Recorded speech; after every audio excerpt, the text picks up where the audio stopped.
His must be for support, where Lily's is for navigation. Together, we leave the peaceful room and enter the empty hallway on the way to the library. Side by side, my pace carefully slowed to match hers. We slowly walk through the hallway. It doesn't take long for us to arrive at the door to the warm-looking room, apparently situated in the center of the floor rather than either wing. "Ladies first," I say. She gives an appreciative smile at the gesture, taking the lead as we file in. To the left is the wooden library counter, with the library proper being on the right. It easily dwarfs my old school's library, with the distinct smell of old books giving the place an almost old-world air. There doesn't seem to be a lot of students here. Considering the time, it isn't a big surprise. Everyone's probably either in the school grounds or the dorms. "Yuko, are you here?" calls out Lily. She says it to thin air since the librarian doesn't seem to be present, and of course Lily can't see this. What's unexpected is that it draws a reaction. Something from under the counter thuds against it, followed by a quiet wail.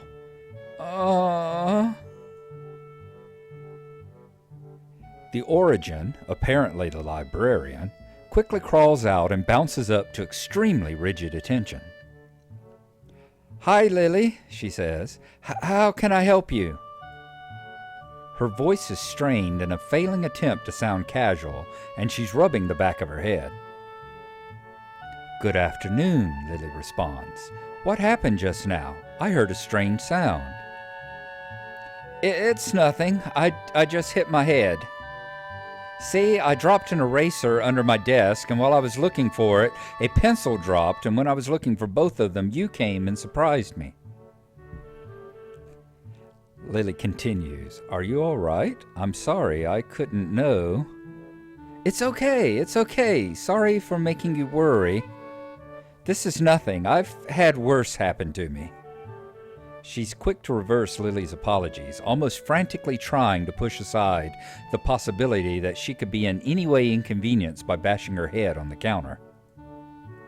"Yes, worse things have happened." The girl fidgets with her fingers as Lily doesn't seem to drop her concerned expression, and then she shuffles some paper around the counter for no reason. A little shorter than Lily, replete with glasses, freckles, and a very troubled look, she seems to fit a library perfectly. Lily, did you get my message?" "Message," Lily ponders. "Oh, the 2 imported books that arrived. Right. They finally came. I can't believe it took so long, but..." Amidst her celebrations, partially for managing to change the topic, I'm sure, she notices me from the corner of her eye and freezes on the spot when she does. "Oh no, I'm sorry for not noticing you before," the librarian stammers out. Did you need to check out a book or return one? I'm sorry. The way she can so quickly shift between moods is a little unsettling. "He's with me," Lily answers her. "Yuko, this is Hisao, a new student. Hisao, this is Yuko, the school librarian." "Pleased to meet you," I say. Hisao, pleased to meet you too, Hisao." For a second, she visibly attempts to engrave the name on her mind so she won't forget. Lily continues, "Yuko often arranges to import foreign books in Braille for me. Would you like to tell Hisao a little something about the library?" Lily's innocent suggestion is met with an expression of abject terror. Please, Lily, I can't. I don't know what he would be interested in. This is too much responsibility." How it's any responsibility at all, I don't get, but her objection is so sincere, I don't doubt for a second that she would rather disembowel herself on the spot than tell me where the light novels are. "But," Lily continues, puzzled. "So there are a lot of books in Braille here?" I say, changing the subject. I attempt to save the day by asking the first thing that pops into my head.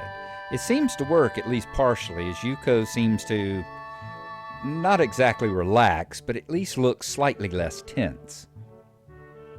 Well, I think about a third or a fourth of Yamaku's library is either in Braille or audio. It makes sense, given all the blind students that'd be here. If it's only that, I ask, how come this library is so big in the first place? Well, we get a lot of new books regularly because the library is adequately endowed. That's probably why.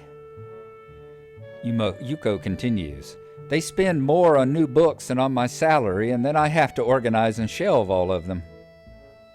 It's so troublesome and they weigh so much, I wish I could quit this job. A very awkward silence follows this revelation of too much information. Finally, I say, I'll go check the owls then, if you don't mind. It's probably best for all of us if she doesn't keep talking to me. Very well. Meanwhile, Yuko, Lily asked, I would have those books if it's all right with you. My first impression was right. The library is surprisingly big. Ambling down the narrow aisles, I studied the spines of the books in random order, occasionally sliding one out to read the blurb, taking it with me if it looks good. In a few moments, I have a respectable stack of books in my arms. I guess I'll never be stuck for choice in here. The normality of the library sinks in. Sure, there are large print and braille books scattered throughout, but it is what it is, a library.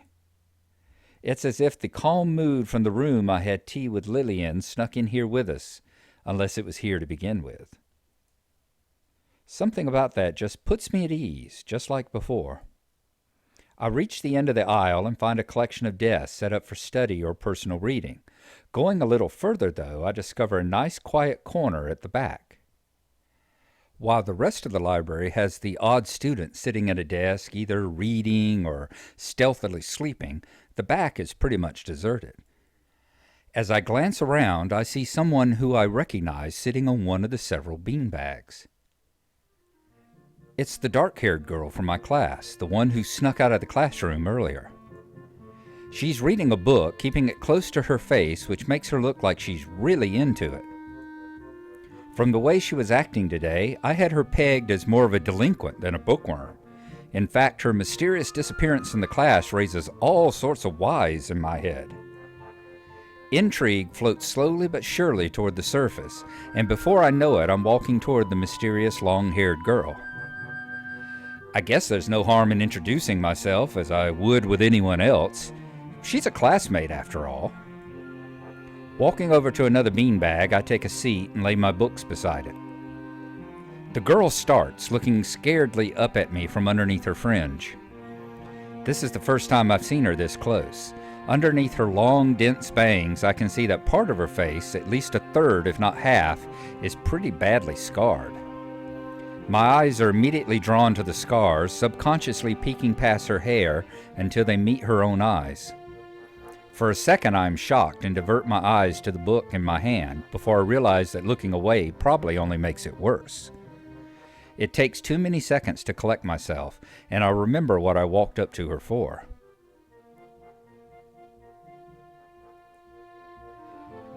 Sorry, I say. I didn't mean to startle you. It's okay. The girl certainly doesn't look like it's okay, but I let it slide. So, do you mind if I sit here? She seems to be very uncertain whether it's okay or not for me to sit, but finally she nods just a little. Okay. I take the seat next to her and she hides herself behind her book. Life of Pi. Never heard of it. So, sorry again for startling you. I'm Hisao. She looks up from her book, stalling a little before replying. I know. We are in the same class. Her speech is stilted and so quiet that it is barely audible even in the still library.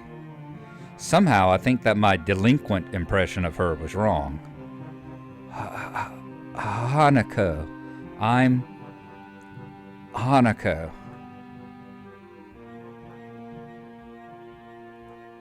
I resist the urge to say that's a nice name just to have something to say, but really it's the only thing that I can think of. I feel like an idiot. Everyone here must be so used to being different to each other, and here I am being all bothered and fussed about that kind of thing. I try again. Don't let me interrupt your reading. I'll just check these books if you don't mind. She nods a little and sighs a little sigh of relief.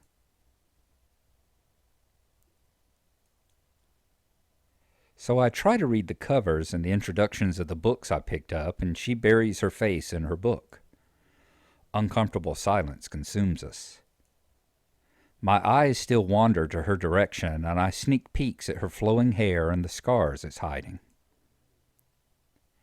After a while, I realize that she's doing the same and only pretending to be immersed in Life of Pi. Her gaze is not inquisitive at all, though. It darts around like a scared rabbit. When our gazes finally meet, the chain reaction is unstoppable. She stands up forcibly from the beanbag and takes a deep breath. I ask. I've got to go do something. Without warning, Hanako takes off and runs toward the counter. Her hair-like takeoff catches me so off guard that I don't manage to go after her until she has a good head start. By the time I reach the counter, she is nowhere to be seen. Lily and Yuko are happily chatting away. Knowing that I won't be able to catch Hanako myself, I approach the girls. Hey, did you see or notice a girl run past here? Yuko says, maybe. What did she look like? Long dark hair, kinda shy. She had, well, some scars on her face? Lily says, you wouldn't be talking about Hanako, would you? Yeah, that's her. I saw her reading and tried to talk to her, but I think I scared her off or something. Oh dear. Yuko, would you excuse me? I had better try and find her. Sure. I'll just hold on to these until you come back. What's going on? I ask. I'm sorry, but I'll have to explain it to you some other time, Lily says. Right, I'll see you later then.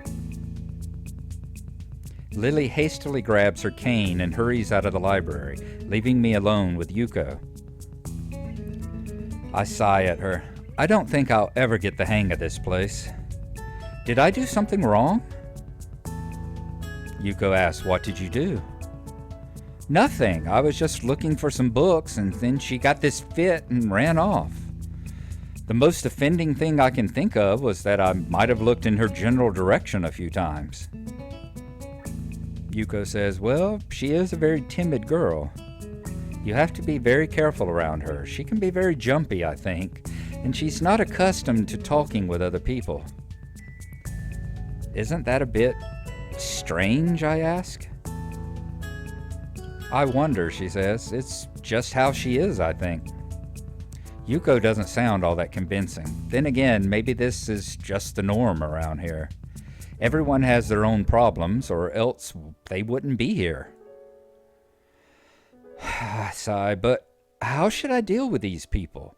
Forcing myself to act overly casually only makes me feel phony. Like I was supposed to be ignoring the elephant in the room. Yuko fidgets, looking like she wants to say something to that, but resists it. Finally, she says, I think it's an elephant, only if you feel that way. I guess she doesn't have a good sense of self-restraint. It makes me smile, and she blushes heavily. What, did that sound stupid? No, I say, it sounded really wise. I guess you're right. It's more about me than anyone else. Neither of us has anything to add, so Yuko fills the silence by shuffling some papers around.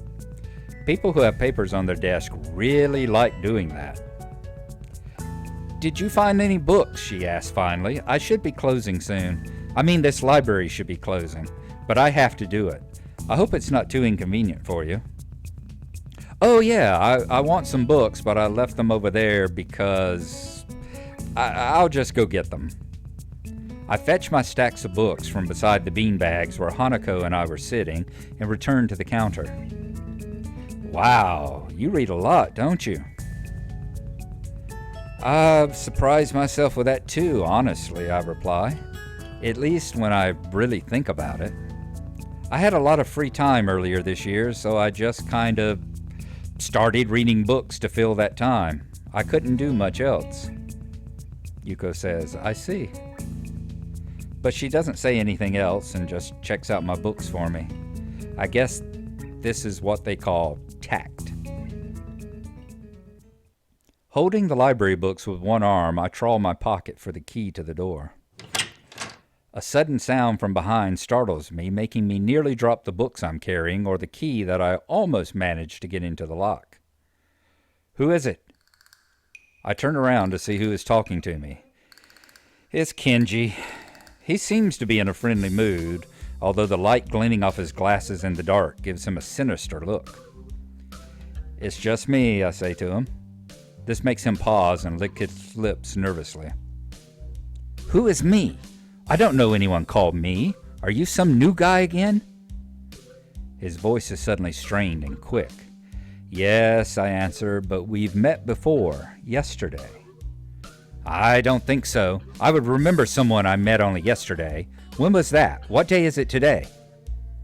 I tried to ignore him. Is he joking or what? Prove that we've met before. I sigh. You live across the hall. You're Kenji. Kenji jumps back, his eyes filled with uncomprehending fear. How do you know my name? Damn! This can only mean one of two things. Either we have met and you are telling the truth, and I just can't remember it, or you are a spy. He pauses. A psychic spy. His eyes dart around me, trying to peek into my room, although it's hard to believe he can see anything through those thick glasses. His mood swung from friendly to manic in less than a minute. I'm not psychic, I try and reassure him. How do I know that? I'm not a mind reader. Kenji points a finger in my face damningly. Unlike you. Stop that, man. We met yesterday. What's wrong with you? I live in this room. Lies. If you think you can pass as Hisao because I'm legally blind, you are sorely mistaken. You don't even look like him.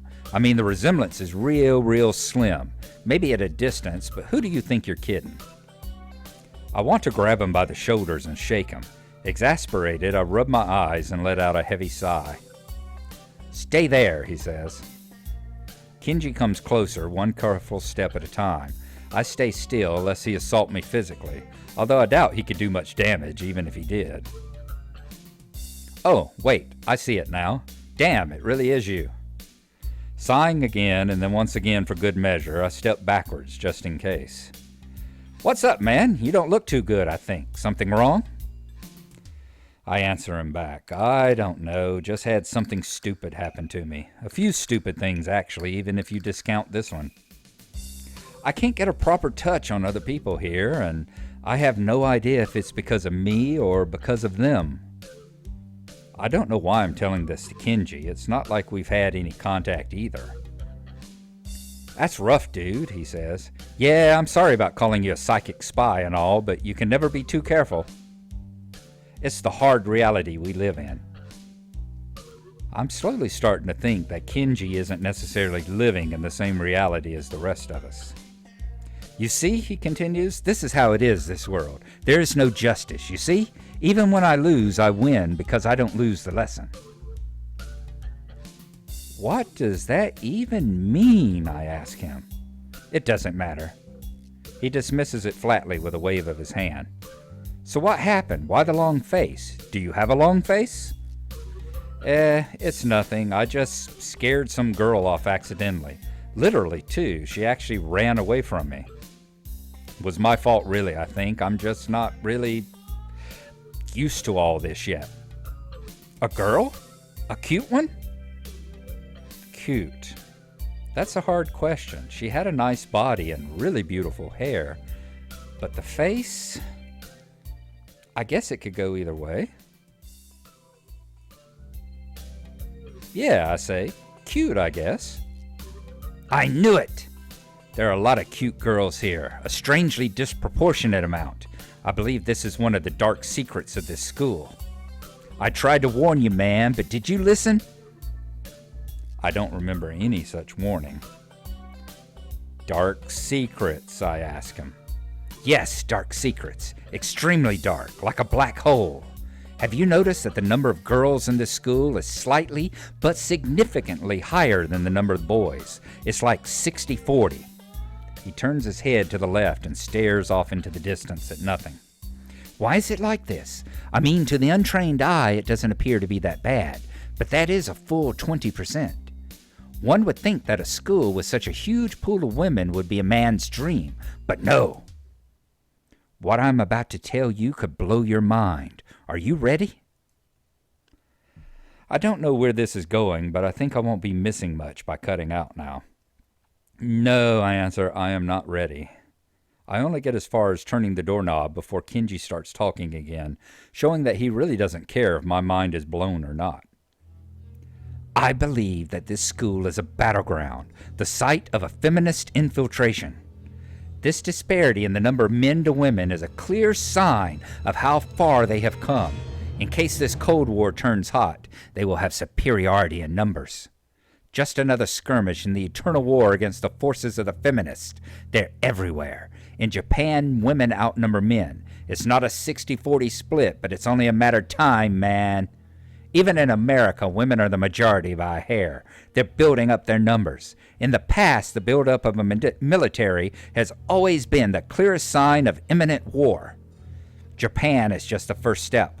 Our economy is badass, and the country itself is small and isolated, yet a huge part of the Pacific in terms of political value. The perfect target. They are so cunning, as expected of women. Soon the day will come when... Kenji's voice trails off ominously. That is why you can't trust them. They will string you along and then kill you, just as they killed me. You will end up just like me. Oh, hell no. I can't stop myself from blurting it out. Hey, what the hell does that mean? You said it, not me, I say. It's the best I can think of.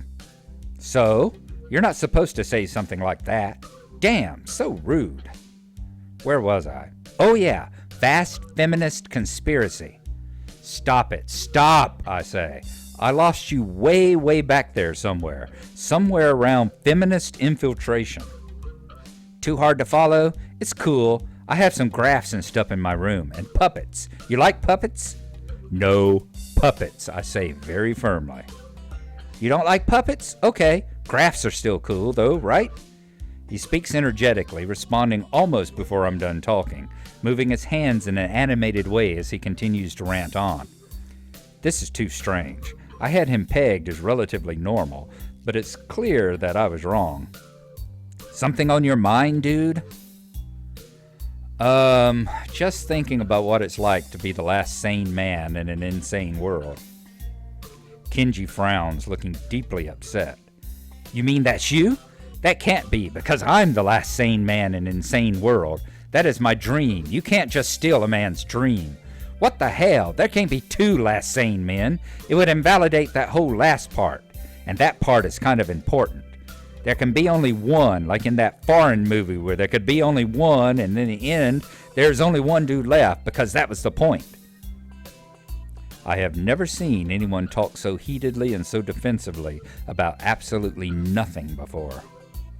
Anyway, if you wait here, I can get my graphs. I also have a list of the other dark and complex conspiracy that this school holds, as tangled as... Quick, finish my analogy for me. Be a pal. I reply, I'm going to bed now. It's extremely late.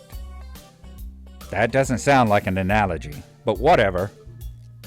I like you. You seem like a cool dude.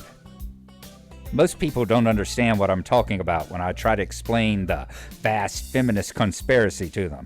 Denial is a terrible thing. Later. He claps me on the back and then vanishes into his room so quickly and quietly, it's like he didn't even open the door, but instead walked through it like a ghost.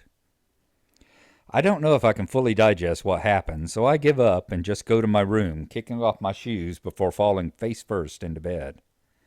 It takes me some time to relax and get up so I can get started on homework. It's because the sheets are cool and comforting against my cheeks, and it feels good just lying there with my eyes closed. This school is like some kind of bizarre and surreal island. It's isolated on top of a mountain, and every person is stranger than the last. I just can't seem to fit in. What irony. One would think that fitting in a place that's made for people who are unfit for anywhere else would be easy. I say to myself, maybe I'm trying too hard. Although I say that, it doesn't help take the edge off, and the words are left echoing off my empty walls. I guess it's not as bad as I expected, though. This place really is more a school and less a hospital pretending it's a school than I thought it would be. If nothing else, the scenery is beautiful. I open one eye, seeing the school books and bottles of pills arranged side by side on my desktop. Maybe this place is too much like a normal school after all.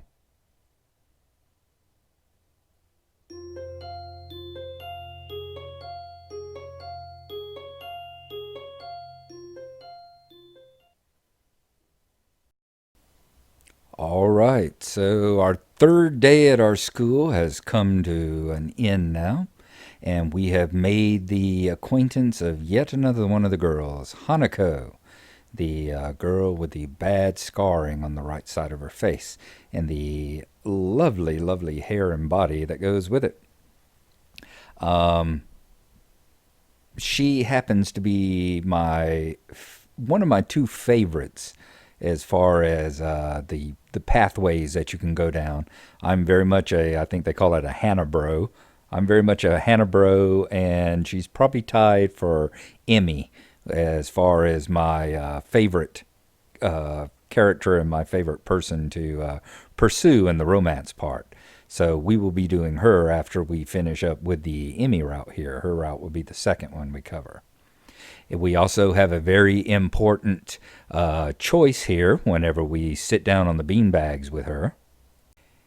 If we choose to introduce ourselves and tell her that we're in the same class together, basically it just startles her and continues to scare her, and we don't get any points with anybody. We stay along the line of the main route. If we apologize when we sit down next to her and apologize for startling her, it increases her favor toward us, makes her think that maybe we are nice and kind and apologetic and all, and it gives us points that go along for her route and Lily's route. You'll have to excuse me for any noise at this point. It has started pouring down rain and pounding against the window over here near me. At this point, it's back to the dorms where we run into Kenji once more. He starts expounding some of his strange, anti-feminist, women are trying to take over the world philosophy. I really sometimes think that he's less comic relief and more of a Four Leaf Productions commentary on the whole MRA, the whole men's rights anti-feminist movement out there that you see so much of, including on 4chan. But so we listened to him for a while, and then we have yet another important decision. Was Hanako cute or not? Same situation here. If you say that she isn't cute, you don't score any points. You just continue on the main route. And if you say that she was cute, if you realize that she's more than just the scarring, then you get points once again for Lily and Hanako. So that's where we are now, and when we come back, we will start up, day number 3? Is that which one it's going to be? And see where we go from here, and what other classmates we have yet to discover.